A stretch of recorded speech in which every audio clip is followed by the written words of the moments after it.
தமிழ் புத்தாண்டு அன்னைக்கு police station வாசல்ல வந்து நான் நிக்கணும் அப்படின்ட்டு எனக்கு இருக்கு. அவர் என்ன நினைச்சிருக்கிறாருன்னா, நான் தான் அவரை வந்து வேலையை விட்டு தூக்கிட்டேன் அப்படின்னு நினைச்சிருக்காரு. நேத்து ஒரு கணவன் முன்னாடியே வந்து பாத்தீங்கன்னா அவரோட மனைவி மேல போயிட்டு இப்படி கைய போட்டு செல்லம், இவ்வளவு நாள் நீ வந்து பாத்தீங்கன்னா வீட்டுக்காரோட இருந்துட்ட, ஒரு நாள் என் கூட இருந்தா இது காமெடியா? நீங்க சொல்லுங்க. இல்லங்க, நீங்க கேட்கும் போது எனக்கு கோவம் வருதுங்க. வண்டவாளத்துல சொல்லிட்டோம், அவங்க வந்து பாத்தீங்கன்னா அவங்க விசாரிக்க போறாங்க, மத்தவங்க எல்லாரும் விசாரிக்க போறாங்க. இப்ப நான் வேணும்னா கூட நான் ஒரு வீடியோ காமிப்பேன். நான் ஒரு விஷயம் சொன்னேன்ல, அந்த வீடியோ கூட என்கிட்ட இருக்கு.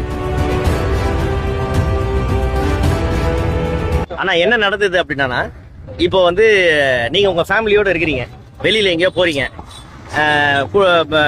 மனைவியோட இருக்கிறீங்கன்னு வைங்களேன். அந்த சமயத்துல உங்கள் கூட இருக்கிறவங்களை பத்தியோ இல்ல கூட வந்த பெண்கள் பத்தியோ யாராவது வந்து தவறாகவோ இல்ல வந்து ஒரு கேலி கிண்டலாகவோ இல்ல ஆபாசமாகவோ பேசினா நீங்க என்ன பண்ணுவீங்க? என்ன பண்ணுவீங்க? கேள்வி கேட்பீங்க, ஏன்டா அது மாதிரி பண்ற அப்படின்ட்டு. அது மாதிரி அவர் வந்து ஒரு சில விஷயங்கள் பண்ணாரு. அதுக்கு வந்து பாத்தீங்கன்னா சேனல் வந்து என்ன பண்ணாங்கன்னா, தம்பி நீ வெளில போயிடு அப்படின்னு சொல்லிட்டாங்க. ஏற்கனவே அவர் வந்து அண்டாகசன் ஒரு ஷோக்கு வந்தாரு. அங்க வந்த பாண்டியன் ஸ்டோர்ஸ் ஹீரோயின், அதுக்கப்புறம் மெயின் கேரக்டர் எல்லாம் வந்து பாத்தீங்கன்னா ரொம்ப ஒரு மாதிரி இழிவா வந்து பாத்தீங்கன்னா முகம் சொல்லிக்கிற மாதிரி ஏதோ ஒன்று பேசிட்டாரு. அப்போ அவங்க போகும்போது வந்து கம்ப்ளைண்ட் பண்ணதுக்கு அப்புறம் நீங்க நல்லா பாருங்க, அண்டாகசன் ஷோல 2 வாரம், அதாவது 4 வாரம் வந்திருப்பாரு. அதாவது ஒரு நாளைக்கு 2 எபிசோட் எடுப்பாங்க. 2 நாள் வந்தாரு.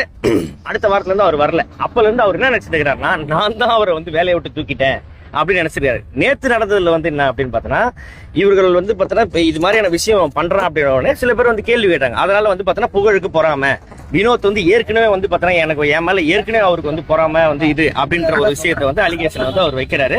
இது வந்து பாத்தீங்கன்னா அவருக்கு ஒரு 6 மாசத்துக்கு 3 மாசத்துக்கு ஒரு தடவை வந்து ஏதாவது ஒரு கண்டென்ட் ஒன்று பண்ணணும், அது அவருக்கு ஃப்ரீயா கிடைக்கணும். இப்போ தமிழ் புத்தாண்டு அன்னைக்கு போலீஸ் ஸ்டேஷன் வாசல்ல வந்து நான் நிக்கணும் அப்படின்ட்டு எனக்கு இருக்கு.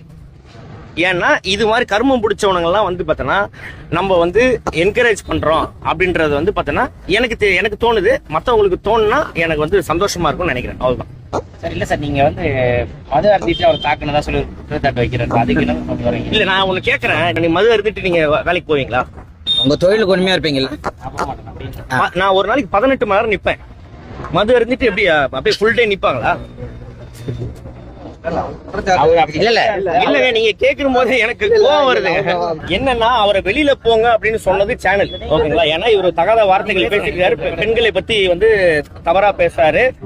ஒரு கணவன் முன்னாடியே வந்து பாத்தீங்கன்னா அவரோட